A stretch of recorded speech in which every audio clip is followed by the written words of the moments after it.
Soyez les bienvenus sur le Path of Faith, où nous embarquerons pour un voyage de découverte spirituelle, guidé par la sagesse de la foi et les enseignements de Jésus-Christ.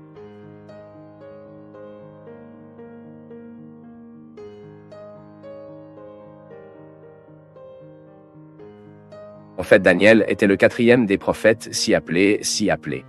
On ne sait rien de votre vie au-delà de ce qui est rapporté dans un livre qui porte son nom dans l'Ancien Testament. Daniel était un Israélien de lignée noble et royale, amené en captivité de Juda à Babylone par le royaume Nabuchodonosor. Cela s'est produit dans environ 605 avant J.C., dans la 3e année du règne de Joachim, le roi de Juda, des Chaldéens. Parmi les compagnons de Daniel à Babylone, le conte biblique met en évidence 3 noms, Ananias, Misaël et Azarias, également connus pour leurs noms babyloniens Sadrach, Mésach et Abednego, respectivement. Selon la coutume babylonienne, qui attribuait des noms qui faisaient des références à leur divinité, Daniel a également reçu un autre nom. Dans l'affaire Béotzazar, le roi de Babylone a déterminé que les jeunes capturaient le même délice qui ont été servis dans les banquets royaux de la cour païenne. Mais Daniel a proposé dans son cœur de ne pas se contaminer par la partie des délices du roi, ou le vin qu'il a bu. Cela semble indiquer que peut-être le vrai aliment était en conflit avec les règles alimentaires établies dans la loi de Moïse. Ensuite, Daniel a parlé aux têtes des eunuques, afin qu'ils n'aient pas à manger ce banquet. Initialement, un accord a été conclu de sorte que pendant 10 jours soit servi à Daniel et à ses 3 amis seulement des légumes et de l'eau. À la fin des 10 jours, ils seraient examinés et comparés aux autres jeunes qui banquaient les spécialités du palais. Après 10 jours, Daniel, Ananias, Misaël et Azarias avaient l'air en meilleure santé que tout autre jeune homme de Babylone. La Bible dit que Dieu a accordé ces 4 jeunes connaissances et intelligence dans toutes les lettres et la sagesse. Mais Daniel, Dieu a également donné à chaque vision et rêve. Quand le période de formation déterminée par la fin de Nabuchodonosor, les jeunes ont été conduits à la présence du roi. À l'époque, la Bible dit qu'aucun autre jeune n'a été trouvé aussi capable que Daniel, Ananias, Misaël et Azarias. Cela les a fait regarder directement devant le roi. Nabuchodonosor leur a posé plusieurs questions sur tous les sujets dans lesquels les connaissances et la sagesse étaient nécessaires. Et Daniel et ses 3 amis étaient 10 fois plus sages que tous les charmants sorciers de l'Empire babylonien. Initialement, le prophète Daniel a acquis une réputation en interprétant les rêves du roi Nabuchodonosor. Nabuchodonosor avait fait un rêve qui le faisait déranger, et il a convoqué les sorciers, les charmants, les sorciers, et les astrologues leur demandant de révéler non seulement le sens du rêve, mais le contenu même du rêve. Cependant, ils n'ont pas pu révéler le rêve au roi, ce qui a fait en sorte que tous les sages de Babylone soient exécutés, y compris Daniel et ses amis. En apprenant cela, Daniel lui a demandé de révéler au roi le contenu du rêve et son interprétation. Puis, par la révélation divine, Daniel a dit au rêve non révélé par le roi, ainsi que son interprétation, qui comprenait la destruction du royaume de Nabuchodonosor. Impressionné par ce qui s'est passé, Nabuchodonosor a honoré Dieu et a récompensé Daniel de précieux dons, le plaçant comme gouverneur de toute la province de Babylone, ainsi que le principal patron de tous les sages. Plus tard, le roi Nabuchodonosor a de nouveau un autre rêve de Dieu. Un tel rêve impliquait le processus d'humiliation auquel le monarque serait soumis à sa fierté et à sa superbe. Après ces choses, pendant au moins 20 ans, rien n'a été enregistré sur Daniel. Certains chercheurs pensent qu'il a quelque peu perdu une position privilégiée devant le tribunal après la mort de Nabuchodonosor. Le prophète n'apparaît que sur la scène à nouveau à l'occasion d'un épisode s'est produit sous le règne de Belchazar, qui a exercé la correction de Babylone avec son père Nabolino.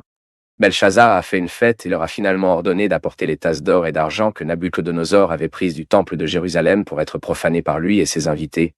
Mais à un moment donné, les doigts de la main humaine sont apparus qui ont commencé à écrire sur le mur du palais. Quand aucun des sages de Babylone n'a pu démêler ce qui avait été écrit sur le mur, la mère de la mère, probablement fille de Nabuchodonosor et mère de Belchazar, s'est souvenue de Daniel qui a finalement été convoqué pour jouer l'inscription qu'elle a dit « Men tekel parsim ». Selon l'interprétation du prophète Daniel, l'inscription mystérieuse du mur était une référence à la phrase sur la conquête de Babylone et la chute de son royaume. L'interprétation exacte donnée par le prophète Daniel était la suivante. Tout s'est produit selon l'interprétation du prophète Daniel. Dario Mendo a tué Belsazar et a conquis Babylone la même nuit. Lorsque Dario a pris Babylone, il a rapidement reconnu la capacité du prophète Daniel. Dario a séparé 120 gouverneurs de la province et a également choisi 3 hommes pour agir en tant que superviseurs des gouverneurs, que Daniel faisait partie des 3 superviseurs. Le prophète Daniel cependant a commencé à se démarquer parmi les superviseurs, et le roi prévoyait de le mettre à la tête du gouvernement de tout l'Empire.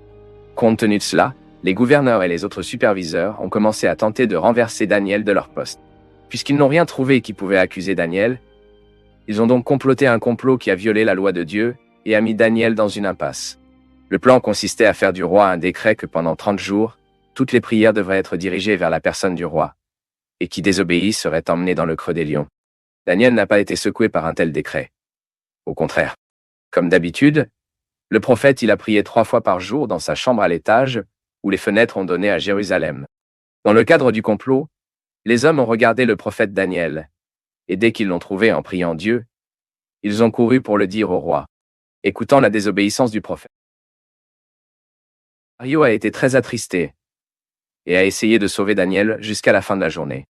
Cependant, les hommes qui ont comploté contre le prophète Daniel ont tenté de s'assurer que le décret soit rempli et que Daniel a été jeté dans la tombe des lions. Le jour, Daniel a été jeté dans la fosse des lions.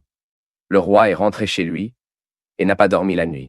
Lorsque la journée est apparue, le roi se leva rapidement et courut vers la tombe des lions. En détresse, Daryl a appelé le prophète Daniel près de la fosse. En entendant l'appel du roi, Daniel a répondu en disant que Dieu avait envoyé son ange pour fermer la bouche des lions. Le roi était très heureux et leur a ordonné de sortir le prophète Daniel de la fosse.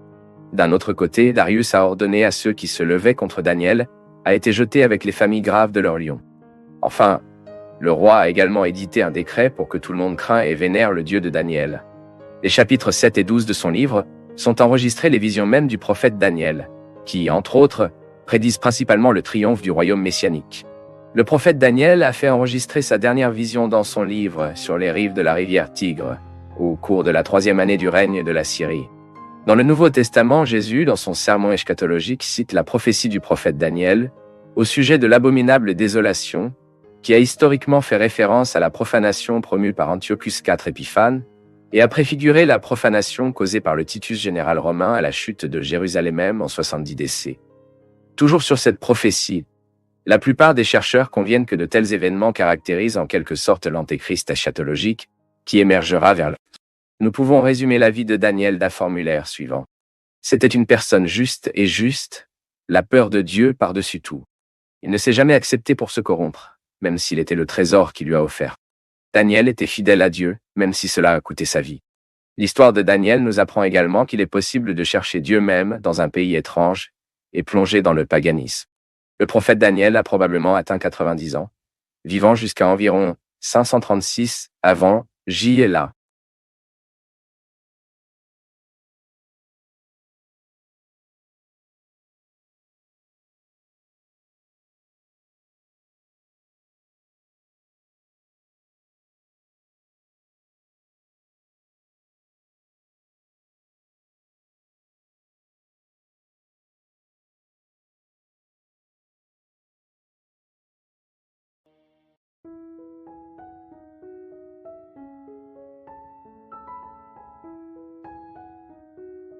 Sarah était-elle vraiment sœur d'Abraham?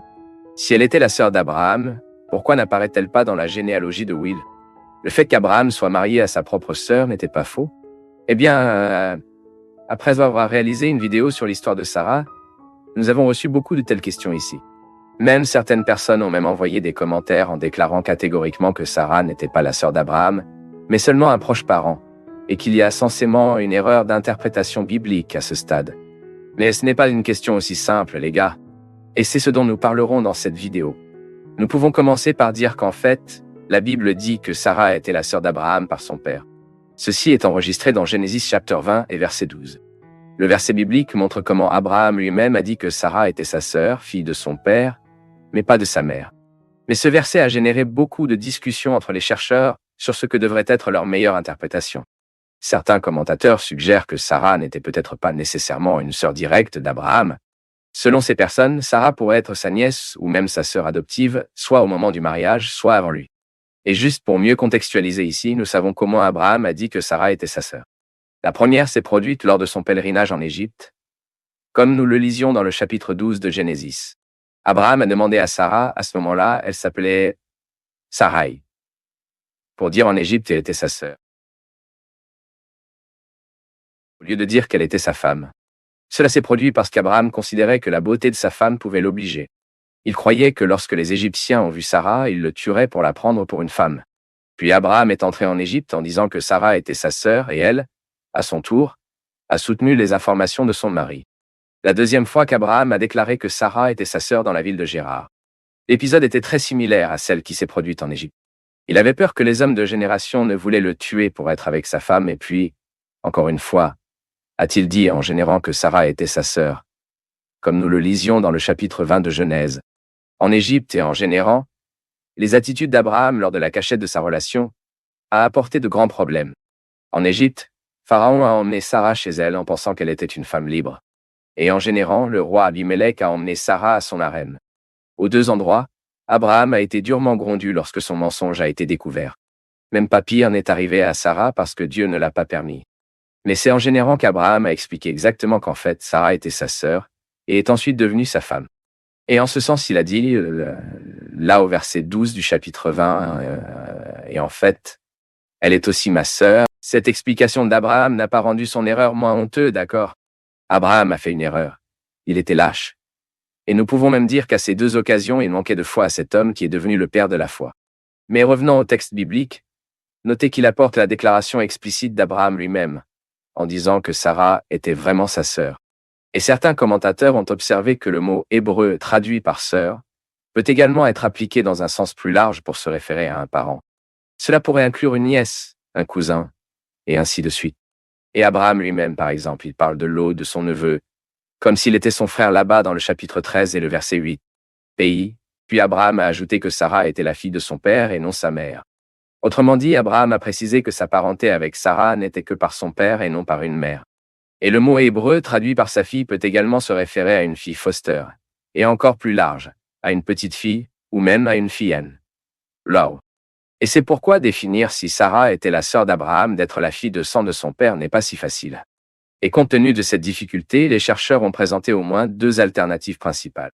La première alternative interprétative est celle qui suit la lecture la plus naturelle du texte biblique, et considère que Sarah était vraiment sœur d'Abraham par son père, c'est-à-dire, selon cette interprétation, et ce poste a été le plus adopté par les érudits chrétiens, bien que certaines personnes trouvent étrange qu'Abraham, le grand patriarche d'Israël, ait épousé sa propre sœur. Mais le fait qu'Abraham a épousé sa propre sœur ne devrait pas être considéré comme problématique à la lumière du contexte dans lequel il vivait. Tout d'abord, Abraham a été créé en Mésopotamie en vertu des lois et des coutumes païennes. À cette époque, les mariages avec des parents proches, y compris les frères, il était non seulement toléré, mais souvent quelque chose qui s'attendait. Deuxièmement, Dieu a interdit ce genre de relation entre les frères seulement 500 ans après Abraham, quand il a donné la loi à Moïse. Abraham n'a donc pas pu être tenu responsable de ne pas s'adapter à une loi qui a été révélée longtemps après sa mort. Et une question qui est parfois... Lorsque la Bible enregistre la descente de la volonté, seuls Abraham, Aram et Nahor sont mentionnés comme leurs enfants là-bas, dans le chapitre 11 de Genèse. Génération étant donnée. Ce genre de choses est donc relativement courant dans les anciens documents. Une deuxième interprétation de cette question suggère que Sarah était la sœur adoptive d'Abraham. Et à l'intérieur interprétation, il existe certaines variations. Certains croient que Sarah était une nièce d'Abraham, fille d'Aram et de petite-fille de Will. L'idée est que, alors qu'Aram est mort en tant que jeune homme, son père a peut-être adopté ses petits-enfants en tant qu'enfants. Cela a ensuite fait de Sarah, nièce d'Abraham, sa sœur légitime par adoption. Mais comme le texte biblique dit qu'Haran était le père de Lot, Mila et Ska, qui adopte généralement cette interprétation comprend que Ska était un nom alternatif pour Sarah. De cette façon, Abraham et Nahor auraient épousé les filles orphelines de leur frère Haran, alors que Nahor a également épousé Milka. Bien que les noms doubles soient courants à l'époque biblique, le problème de cette hypothèse est que, en aucune partie de la Bible, il n'y a un indicatif que Saré et Iska étaient des noms qui désignaient la même personne. Même ainsi, de nombreux interprètes juifs adoptent cette interprétation. Par conséquent, il est présent dans plusieurs commentaires rabbiniques. Même, l'historien juif Flavio Josefo reproduit cette même interprétation dans son travail Antiquité juive et affirme que Sarah était la sœur de Lot, la fille d'Aram et donc la nièce d'Abram. D'autres croient que Sarah n'était pas nécessairement la nièce d'Abram, mais c'était une fille qui a été adoptée en ayant son mariage avec Abram. Cela impliquerait le fait que Sarah pourrait provenir d'un proche par rapport à quelqu'un qui n'avait aucun lien sanguin avec Abraham.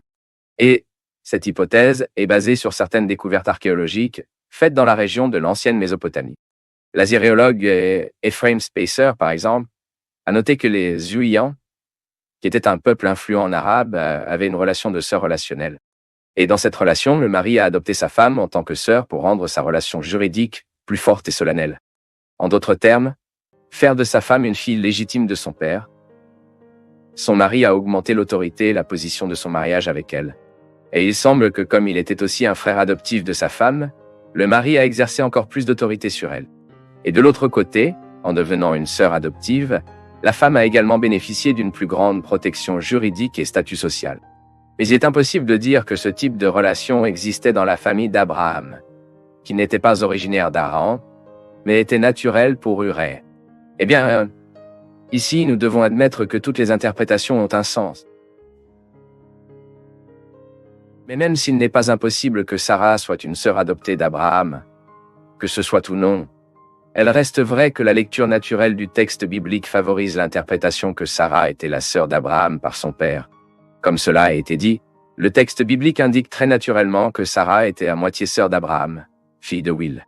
Et bien que les mots sœur et sa fille aient également une application plus large, leur principal sens reste, c'est-à-dire sœur et fille.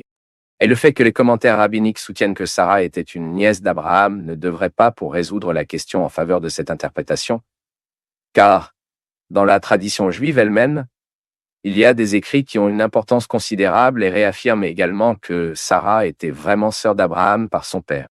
Ainsi, pour affirmer que Sarah était une nièce d'Abraham, ou une fille adoptée de Will, n'a pas exactement contredire le texte biblique, mais signifie en fonction d'un plus grand arrangement au sens du texte pour s'adapter à cette interprétation. Par conséquent, la plupart des interprètes bibliques chrétiens continuent de préférer l'interprétation que Sarah était vraiment sœur d'Abraham par son père. C'est bon?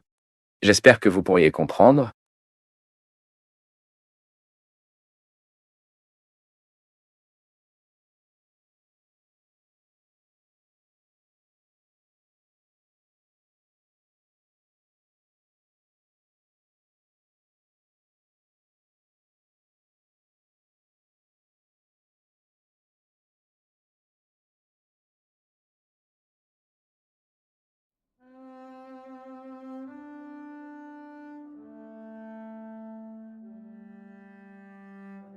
La mort de Jézabel s'est produite à la suite du jugement de Dieu et a été l'une des décès les plus terribles signalés dans la Bible.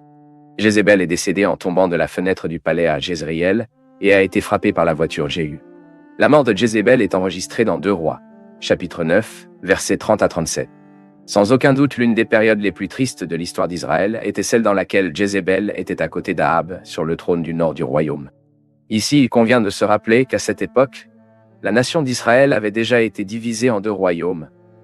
Le royaume du nord, Israël, et le royaume du sud. Le roi, la Bible enregistre clairement comment Jézabel a manipulé le roi Ahab et a amené en Israël toutes sortes de pratiques abominables aux yeux du Seigneur. Jézabel a cherché à interdire le véritable culte de Dieu et a présenté l'adoration idolâtre au dieu païen de Baal. Elle a tué les prophètes du Seigneur et s'est opposée au prophète Élie. Mais en ce qui concerne la mort de Jézabel, un épisode particulier de sa vie avait une signification très particulière. La Bible dit que le roi Achab souhaitait obtenir le vignoble d'un homme de Jezréel, nommé Naboth, qui était à côté de son palais. Mais Naboth n'a pas accepté de négocier son vignoble. Le refus de Naboth a profondément attristé et Jézabel a décidé de faire quelque chose pour lui. Ensuite, la méchante épouse du roi Ahab a conçu un plan pour accuser faussement Naboth et lui causer la mort. Elle a réussi dans son but et a fini par prendre le vignoble de Naboth. Le crime contre Naboth ne serait pas impuni. Dieu a vu ce qu'Ahab et Jézabel ont fait et ont élevé le prophète Élie pour dénoncer ce péché. Plus précisément sur la mort de Jézabel, le prophète de Dieu a prophétisé qu'elle mourrait dans les murs de Jezréel. Le texte biblique dit également à propos de Jézabel, a dit le Seigneur, « Les chiens dévoreront Jézabel dans les murs de Jezréel. Quiconque meurt d'Ahab dans la ville, les chiens le mangeront. Et quiconque meurt Field, les oiseaux du ciel le mangeront. » Jezréel était à environ 40 km de Samarie, qui était la capitale du royaume du Nord à l'époque. Cela signifie que le palais d'Ahab dans cette région n'était pas sa principale résidence. Mais c'était un deuxième palais, quelque chose comme une maison Veranillo. Bien après cette prophétie, La dynastie d'Ahab a pris fin. Ahab était déjà décédé, et son fils Joram a régné Israël à sa place. Mais Dieu a parlé au prophète Élisha pour lui commander que l'un des disciples des prophètes était le tremblement de terre du plomb, et de l'onction Jéhu, roi sur Israël.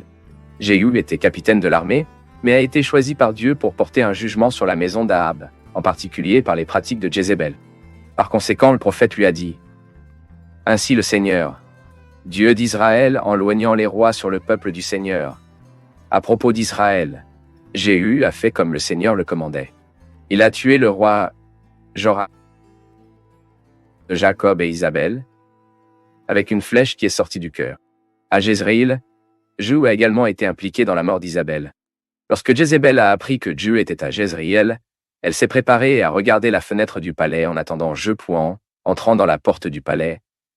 Jéhu a toujours été traité sarcastiquement par Jézabel, qui a tenté de l'identifier comme conspirateur et sanguin. Ensuite,